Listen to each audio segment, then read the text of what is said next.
Kankanala, the Winsi, Shishakwipaka, Ilongamaki, Bukuwanku, Nanakuk, Lunaapeewak.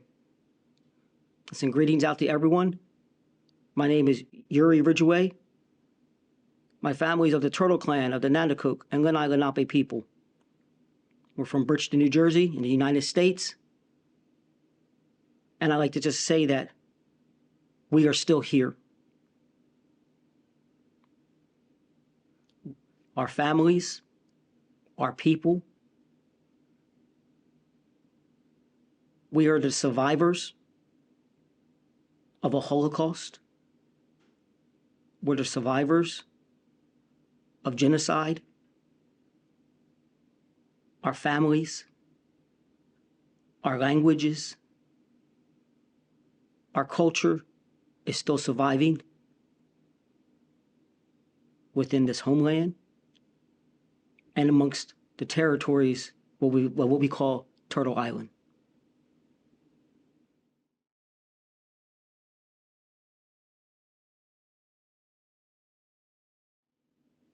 Let me tell you about my people.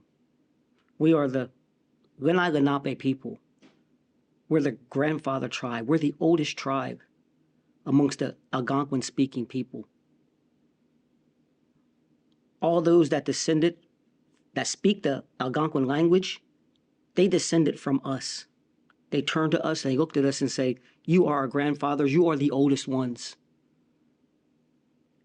Our territory that we possessed ranged from Albany, New York, at the headwaters of the Hudson River, and extended all the way down through the state of New Jersey into Delaware, down towards parts of the Chesapeake Bay. That area was approximately 55,000 square kilometers. Let's put that in perspective, 55,000 square kilometers. The country of the Netherlands is approximately 42,000 square kilometers. So our territory was bigger than the country of the Netherlands. We're just a simple people. We had a common language that we spoke.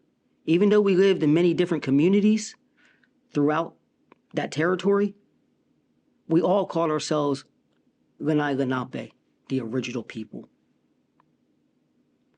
We had communities that strung along the Delaware Bay, the Hudson River, the Chesapeake Bay, the Lehigh Valley, the Schuylkill River. These were all places where you would find us along the Atlantic seaboard. New York City was what we call today. We had a loose government, meaning that we didn't have one chief that presided over us, one leader. Each of our villages had their own leaders. And we came together when we needed to come together for the sole purpose of community. We had beliefs where we believed that when we did things, our way of thought, we did things community first, family second. You put yourself last. You knew that if you did for your community would do for your family. The family would then do for you. And that cycle continues. So who are the Lenape? We were a great nation. We are still a great nation. We had a government. We had finance. We had our own currencies. And so to speak, in the currencies. We had a whole way of thought. We had our I say spiritual beliefs, not necessarily religious beliefs, but spiritual beliefs, because we had a connection, a personal connection with the Creator himself. We believed in one Creator, and that Creator had lots of help, different beings that existed that we speak to. We ask for their help today to continue on our journeys. Our way of thought that we practice in our ceremonies dictated how we lived as a people. So in our ceremonies, in our stories, in our visions, it was talked about how we should act, how we should think, how we should interact with other Lenape people or other human beings. We talked about our relationship with the creation, our place amongst all of creation, how we were not better than the trees, we were not better than the animals.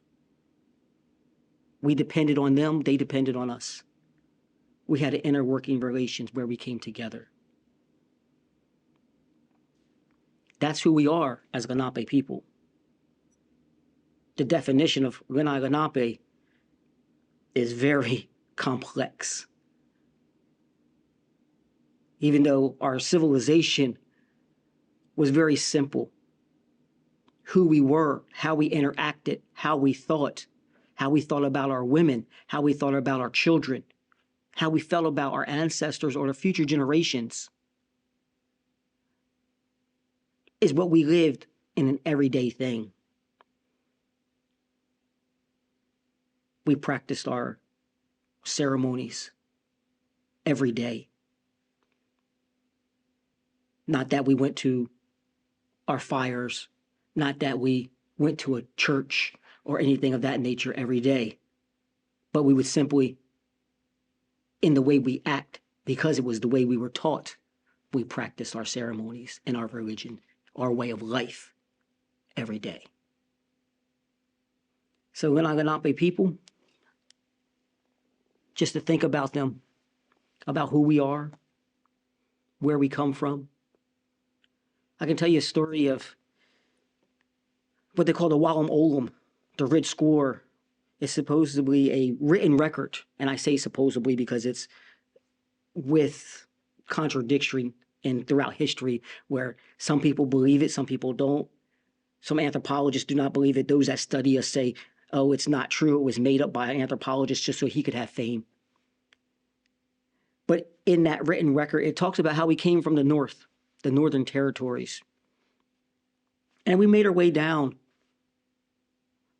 into what they call the United States today, down through the Ohio Valley areas. And when we got to those territories were preoccupied. But our visions, our stories told us that we had to continue east to the big waters. So we asked for permission, because that is our way to ask for permission and not just take or not just cross someone's territory without their permission. And we asked their permission that we could cross their territory so we can go to where we're supposed to go, to our future homelands. And they gave us our permission to cross. And as we went through, there were such great numbers of us going through that they said, hold up, there's too many of you. You're going to need to stop. But you gave us your permission. So an argument ensued. A war took place. A war that lasted many, many years. We saw allyship with the Seneca people of the Iroquois Confederacy. They assisted us. And after this long battle took place, we as Lenape people, we won that battle. And we proceeded to continue east. But this battle took so long. We already had some families that made it to the east, that made it to that open water, that ocean, that salty water. Then we had other families that did not make it. They stayed behind. They stayed in their territories. And they said, well, I know we have permission to go through, but we like it here. We have plenty of food. We have plenty of fresh water, clean water to drink. There's plenty of land for us.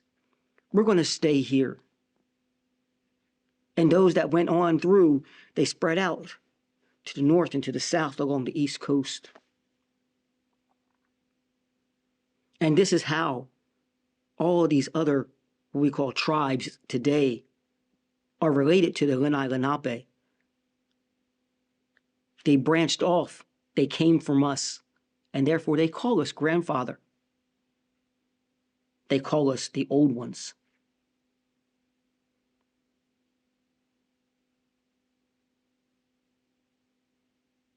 From that time period, as a Lenape people, we began to settle down. We began to form our own villages, our own communities, up and down. From New York City, from Albany to New York City, from New York City to Philadelphia, from Philadelphia down to Lewis, Delaware, down towards the Chesapeake Bay, all the way out towards Atlantic City. These are all our territories. We began to form villages. Our people, we hunted, we gathered, we farmed, we planted our seeds. We learned the connections that we had to have in order to make our crops grow. The beans, the corn, the squash. We learned how to grow them together. We learned how to fish in certain ways. We learned how to use the walnut shells when we would fish, to stun the fish, to bring them up to the surface so we could catch them. We made our canoes. We lived with the land. I like to say sometimes we would have our winter villages inland to protect us in the trees from the storms, from the wind. And when the summertime comes, we went to our beach houses along the shorelines where we would fish, clam, collect oysters, collect the shells that we made our wampum with. Because it was that wampum, when we used that wampum, when we spoke with that wampum, we said we spoke the truth. And so we used those shells to make our strands, to make our belts, to tell our stories, our written history. We might not use an alphabet, but we use those belts of wampum to tell our story, to tell our histories. Very valuable to us as Lenape people. We continued to live like that for many, many years. They say we lived here in this East Coast area in the state of New Jersey as our heart of our people for 10,000 years. 10,000 years of continuous occupation right here in this territory. We became astronomers. We became medicine people, healers, where we were able to use the plants around us to heal ourselves, to heal our bodies. We even did surgery to relieve pressure in the brain and different things of that nature. So we became visionaries. And what I mean is that we have a ceremony where we recite our visions, we recite our dreams. And we would come together as nations. At a certain time of the year, we would invite other nations, our grandchildren nations, with us. And one of the reciters, one of those visionaries,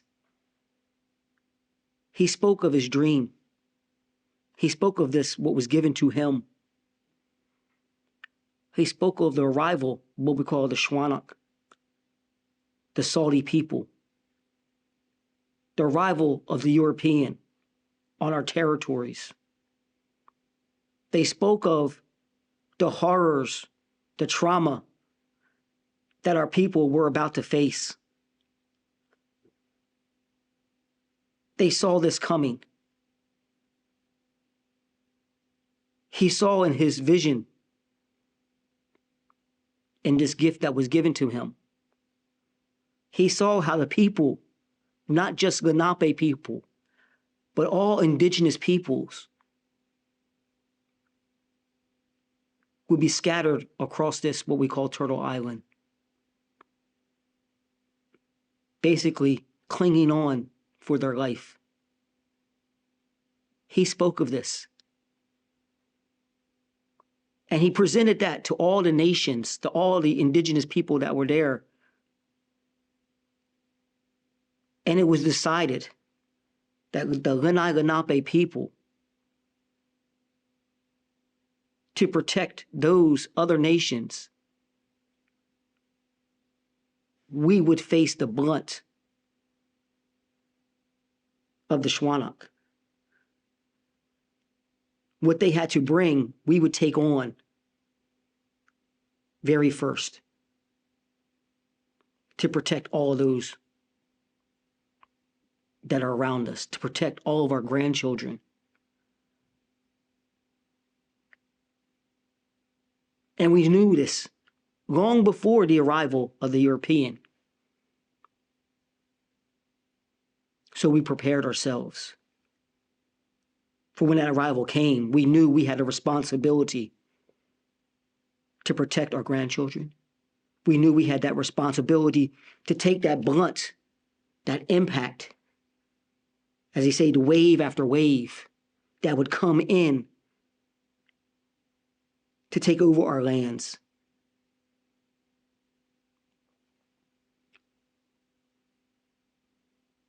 This is what we did for our people. And we paid the consequence for it. We paid the consequence with our lives. So Lenape people, you'll find us scattered all throughout the territories today. You will find us 2,000 kilometers from where we once lived. You will find us to the north, to the south, to the west. And you will even find us still in the east. But like seeds in the wind, we're just scattered everywhere.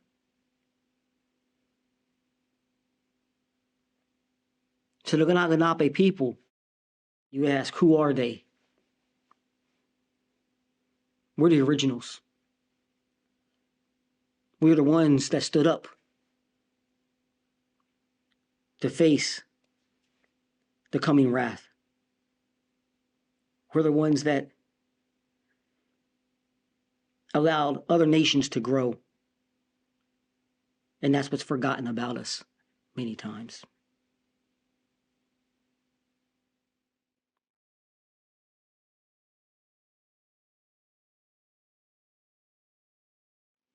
I got to take you back to around 1524,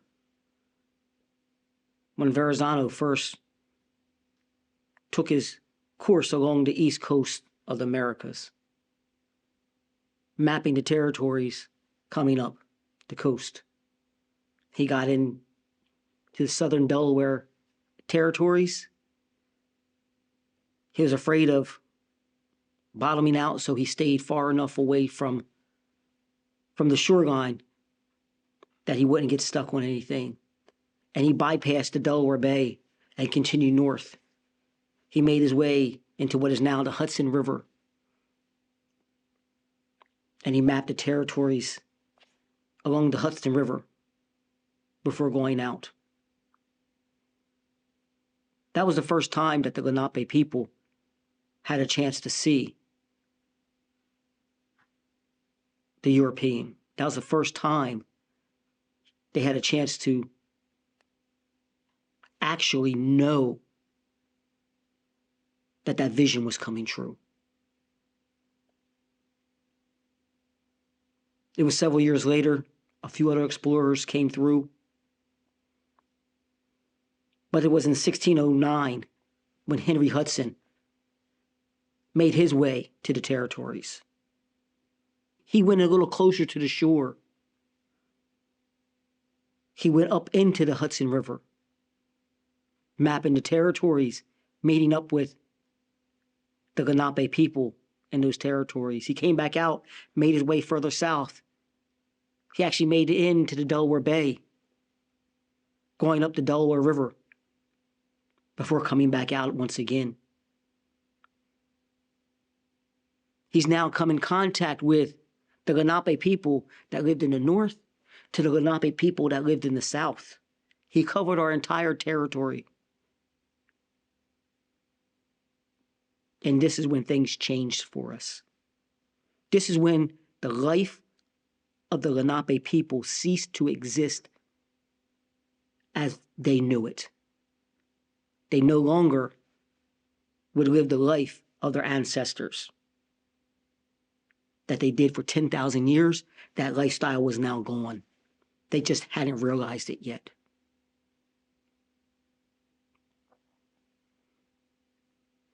Soon thereafter, 1609, when Henry Hudson came into the Hudson River, the Hudson Bay, New York City territories, there was another explorer coming up the Chesapeake Bay at the same time,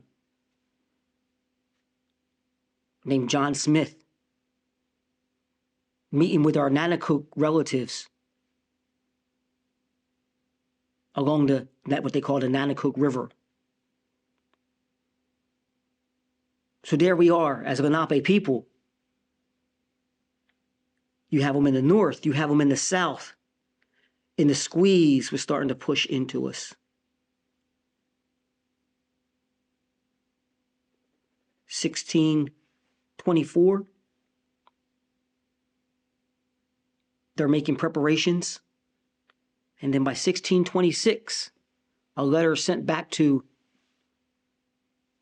the Netherlands saying that they purchased an island known today as Manhattan for 60 guilders. A few years later, Swannendale, along the coast of Delaware, at the opening of the Delaware Bay, the communities formed there where they purchased this land off the Lenape people that lived in the state of Delaware. Like I said, you have them in the north, you have them in the south. The squeeze begins. The trade for fur begins. Now all of our Lenape people are starting to fight for fur, for territory that they never fought for before.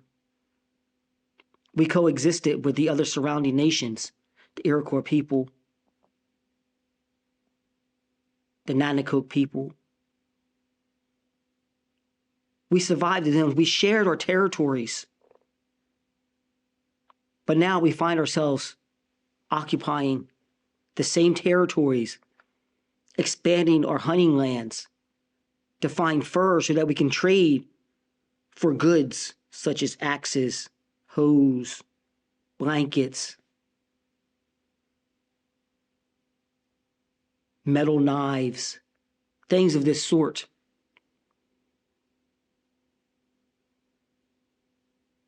So now we're fighting amongst one another. So you have New Amsterdam, the epicenter for international trade. Their former governor leaves to form a new community with the Swedes, New Sweden. And the next person in charge from the Dutch arrives 2 weeks later, Kieft. Not a friend of us. Not a friend of the Lenape. He has people surrounding him that knows what's taking place for the past 20 years. They know the relationship that they have with the Lenape, which has been established. They know they depend on the Lenape people of that area for trade for the furs. They depend on the Lenape people so they could survive as part of their defense. But Kieft has other ideas. So he opposes his council that he has set up in place. He decides he wants to tax the Lenape people. This did not go over well amongst the Lenape.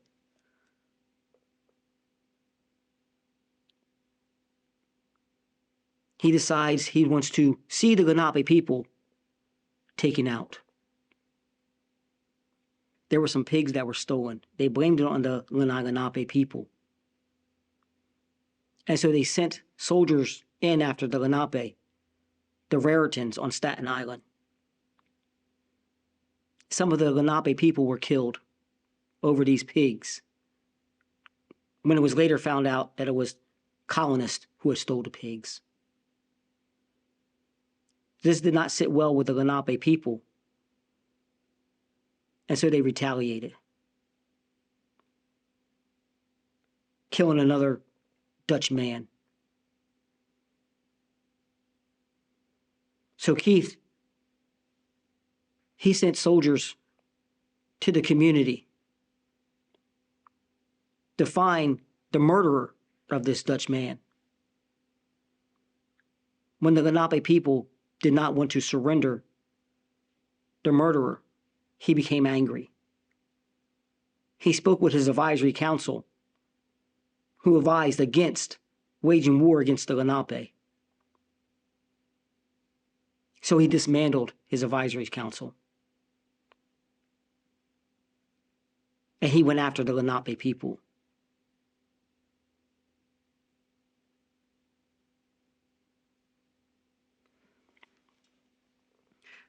This battle that took place with the Lenape people,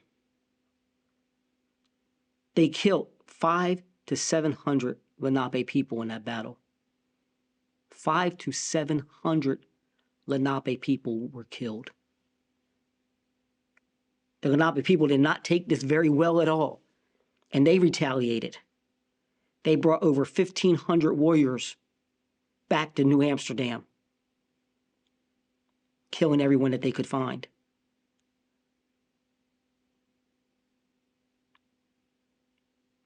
Then there's another thing that took place. Another skirmish, you might want to say. Another incident. A massacre. The massacre of Pavonia.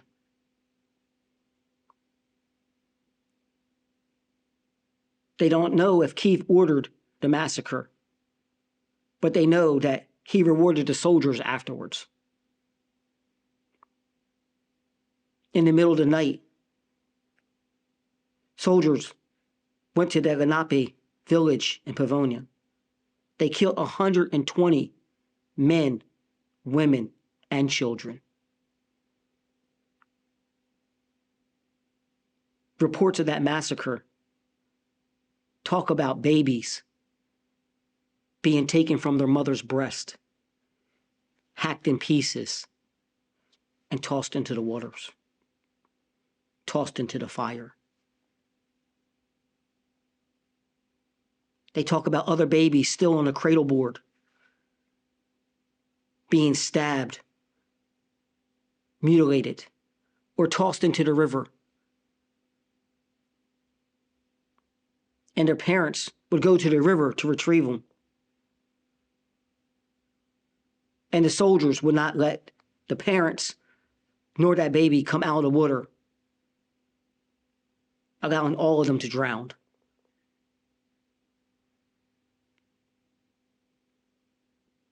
That same night, at Collier's Hook in Manhattan, another 40 Lenape were killed in the same manner. Reports coming back to friends of the Lenape that were Dutch. The Lenape would show up at his house, holding their entrails in their hands. And all he could do is tell them they cannot be there, for he would get in trouble as well. He would send them off into the woods. So that one night, 160 Lenape people were killed. I've already mentioned about the 500 to 700 that were killed previously. In that war, in that battle, this Keith's War, they called it, that lasted 2 years. They say over 1,600 Lenape men, women, and children were slaughtered. Why? Simply because they were Lenape.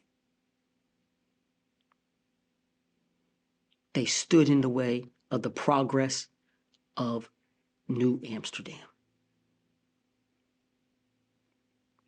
And I'm going to give a hypothetical here.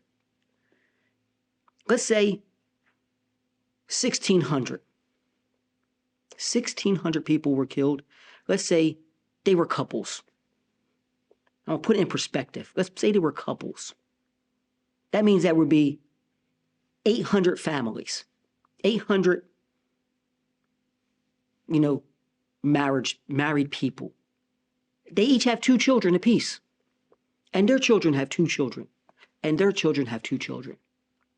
We carried it out for 13 generations to bring it in today's perspective. If you do the math, over 6.5 million Lenape people did not walk this earth due to that massacre that happened in those 2 years. 6.5 million do not exist. That's one battle. While this is taking place in the north, in the south, in the colony of Swannondale, the men of the colony are raping the Lenape women. They're mistreating and abusing the Lenape women. The leaders of the Lenape are women. That's part of who we are. Our women are in charge. And they are abusing our women. Our women did not stand for that. So they sent warriors out to wipe out that colony. So now you have that colony that's wiped out. You have New Amsterdam, where the colonists are hopping on ships, sailing away because it's so unstable.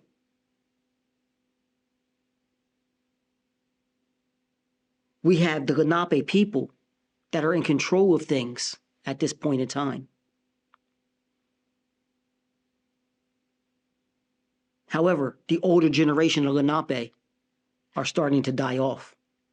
The new generation, the younger generations, are accustomed to dealing with the Shwana. They're accustomed to seeing them, their children's playing together. So they began to accept the Shwana more openly. And as the Swedes came in, as the English came in, they began to trade with them more. They began to allow them to set up their communities. This was the very end of our mindset of Lenape people. This is where we began to think differently. Our way of thought. We began to have a colonizer's mind. We thought like them. We started placing value on the land rather than accepting it as a gift from the Creator that we all could possess.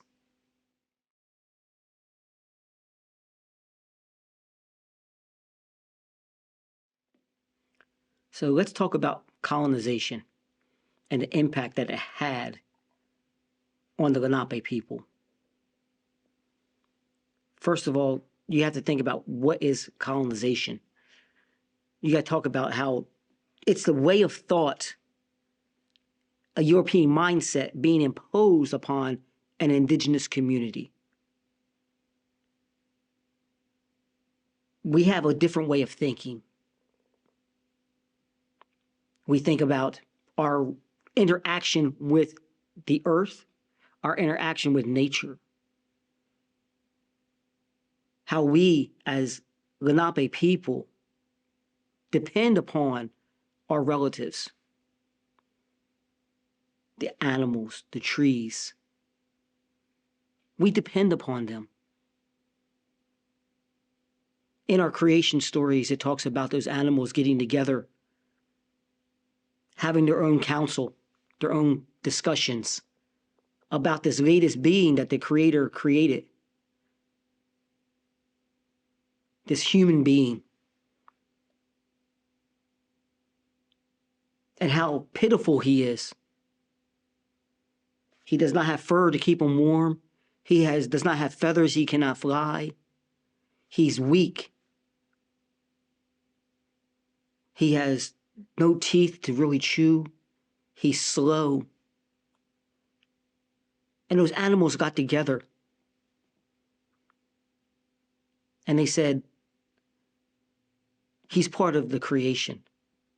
If our Creator made this human being, then it's up to us to assist them. And so those animals, all those relatives got together and they said that I will give them my fur so they can stay warm, so they have clothing. I'll give them my meat so they can eat my flesh. The trees, I will give them myself so they could have fire. So each of them got together to see to it that the human beings could survive. And in turn, the human beings would care for those animals. They would care for those trees. They would care for this Mother Earth. That's the way we thought. That was our mindset. But then the colonial mindset comes in. We now must own this land. We must pay taxes upon the land to live here, because it's not your right to own this land. It's not your right to possess this land without contributing. Women? Women are beneath the men in this mindset. Women are not worthy to be in our politics. When the fact is, we thought differently. As we moved into the 1700s,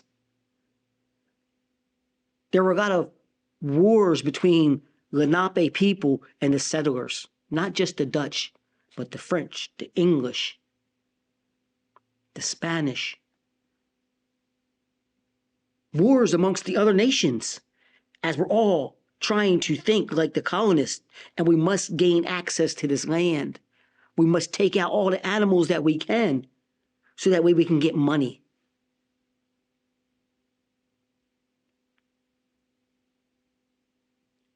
The Six Nations, Iroquois Confederacy, they saw what was happening. They saw that we were dying off, not just through disease, but also through war.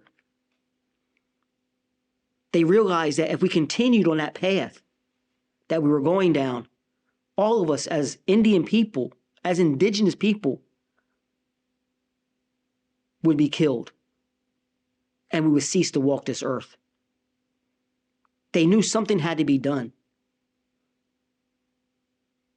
So those people, they came to us as Lenape, the ones that first sacrificed themselves to take the head-on abuse of the Shawanock when they arrived onto our shores. They come to the Lenape and they said, you are a great nation. You're one of the original nations. If we keep battling and fighting, we're all going to cease to exist. We know it's the women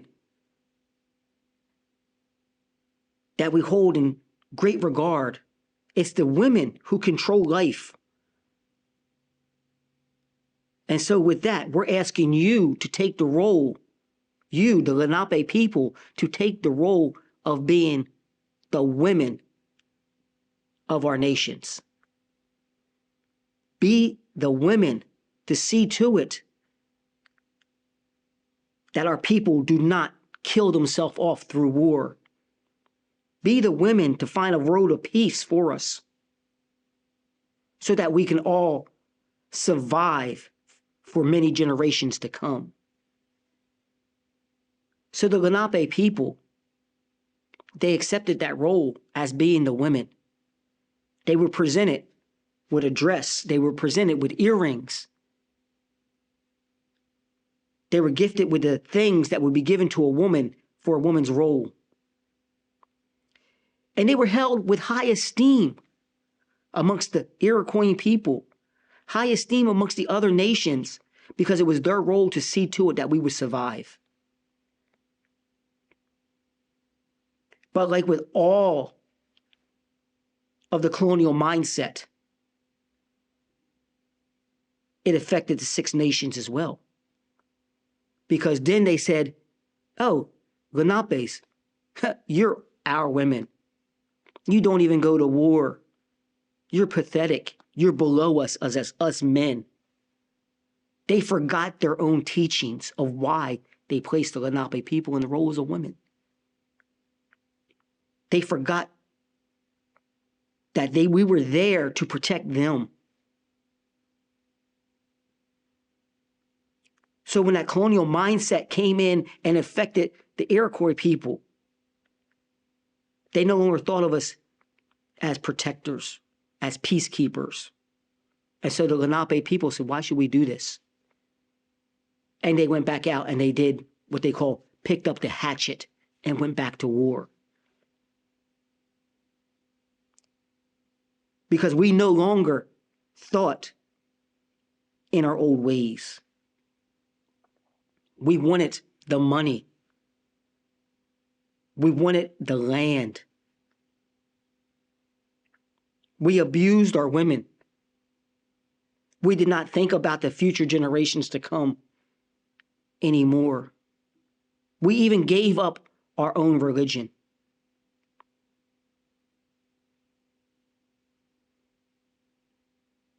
We start taking on Christianity.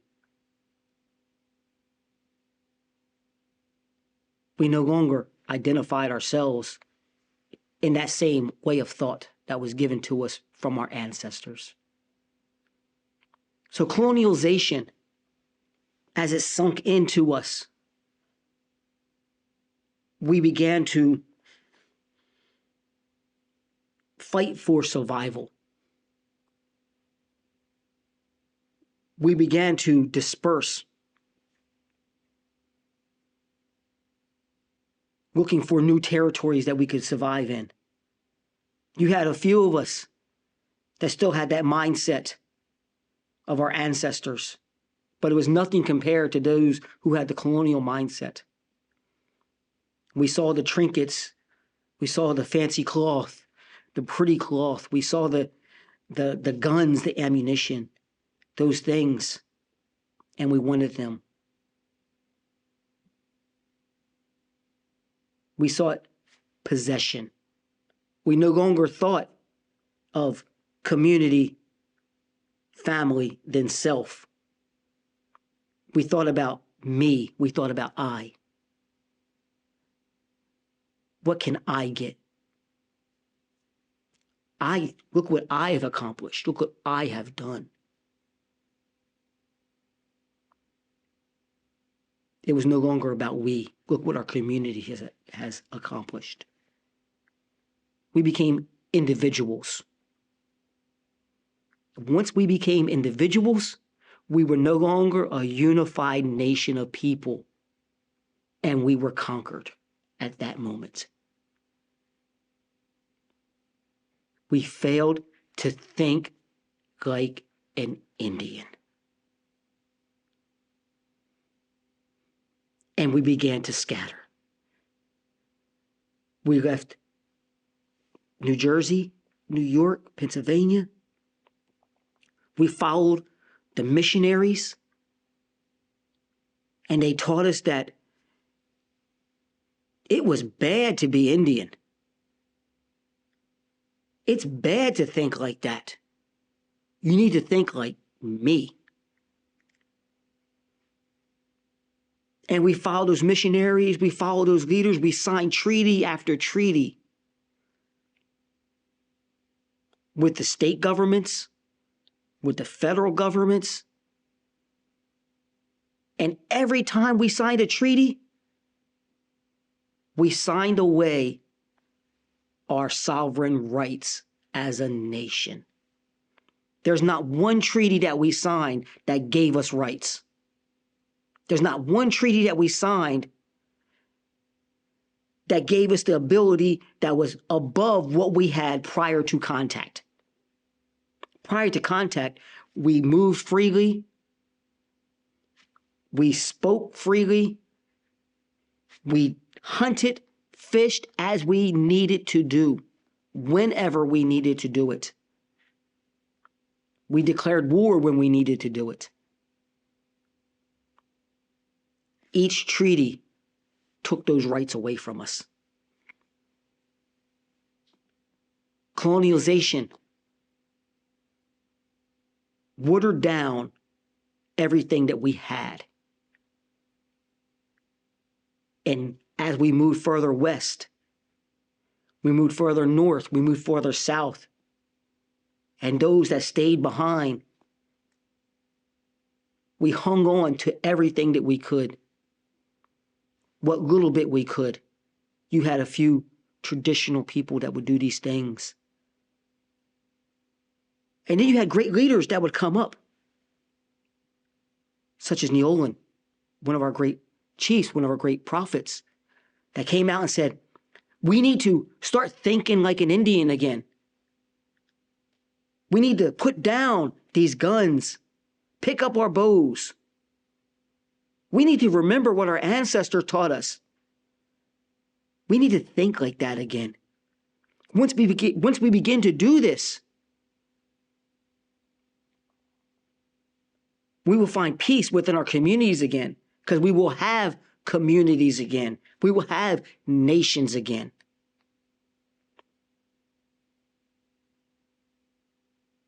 But we did not do that. We still believed in that colonial mindset. And so to this day, this very day, we as Lenape people still have that internal battle within ourselves. Our DNA is telling us to be one way. Be like our ancestors. Remember your connection with Earth. And then you have another mindset that says that we need to get some land. We need to go out and make $1.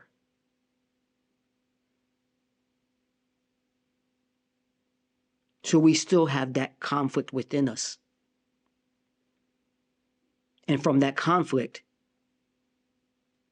this is where we are today, fighting those battles within ourselves.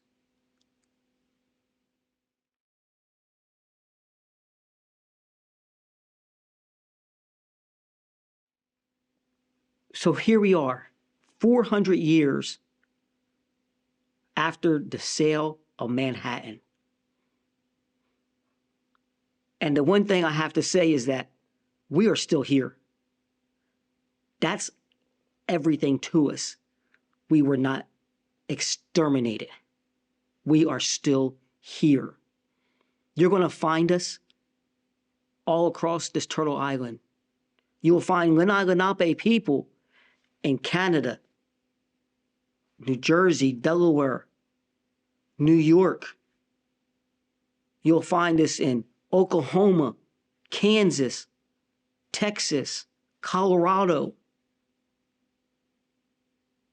Alberta, Canada. You'll find us all over the territories, spread out everywhere. The one thing we all have in common is we come from this land. Our ancestors come from this land, our traditional homelands. Who are we today as Lenape people? We're individual, distinct communities. Some of us have reservations that we live upon. Some of us do not. We identify ourselves as Lenape people. You will hear us called Lenape. You will hear us called Delawares. Many different names are applied to us. But we're still a strong nation of people.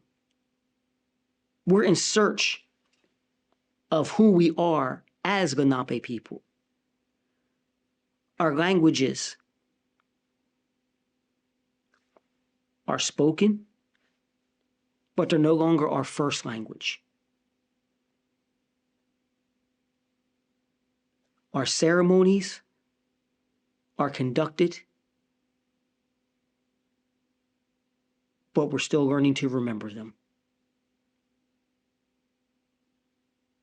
All the things that were part of who we were 400 years ago, we find them still in our DNA today. And those are the things that we as Lenape people are clinging to so that we can survive into the future. We have a saying amongst us ourselves. We say we do things for the next 7 generations. The thing that we have to remember is that we are a 7th generation. 7 generations ago, our ancestors set things in motion for us to be here today.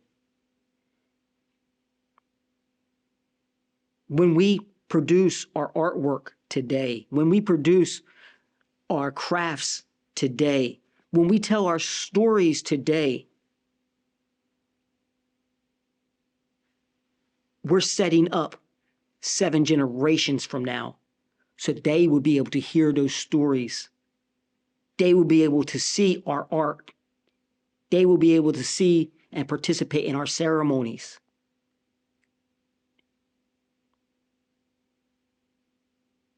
We pray we do it in a good way. All these things. So that way, those 7 generations from today will be thankful that we laid the foundation as though the same as our ancestors 7 generations ago did for us. We still exist. We still swim in the waters of the Delaware River. We swim in the waters of the Atlantic Ocean. We're making that connection back to Manhattan Island. We still have families that live where Swannondale once stood. We have a connection with the medicines, the trees from these areas. And we're gaining strength as Lenape people. We will not be forgotten. We will not allow ourselves to be forgotten. And no matter what was done to us for those 400 years, through the genocide, through the boarding schools, through the rape of our women, the killing of our children, we proudly say that we are Lenape people. We're not descendants of the Lenape. We are Lenape people. And we still exist to this day in these homelands. This effect of colonization, this mindset of colonization, is not something that just only affects the Lenape people. It affects you too. The only way we will continue to exist in this world is if you yourself change your mindset, the way you view the world today, recognizing the atrocities that were committed, acknowledging the atrocities that were committed, and finding a solution on how to make it better. Finding a way to think of Indian people, Lenape people, as human beings that were affected by the colonial process. What can you do to make it a better world for everyone? A better world meaning a place where, in this case, indigenous people, Lenape people, can conduct themselves as Lenape people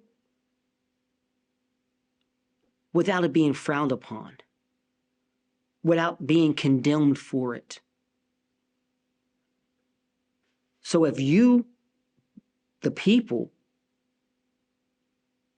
would be able to look at indigenous people as an evolving culture, a growing culture, and allow them to grow in that way without restriction, without being punished for this, without their histories being erased, that would be a better world. One of the things that I would like to see with my family, I like to see my children to have ceremony as their first way of thought, their first way of thinking is ceremony. I would love to see my children be able to have an argument with each other in the Lenape language. If they can do that, if they can have an argument in our language, I feel accomplished. Because they're doing it without thinking. They're expressing themselves. In our language is our culture. In our language is our way of thought. In our language defines who we are. And so if they can do that, if my children or my grandchildren can argue amongst one another, as siblings do, in the Lenape language, then I know we have come full circle and we're back to having that Indian mindset.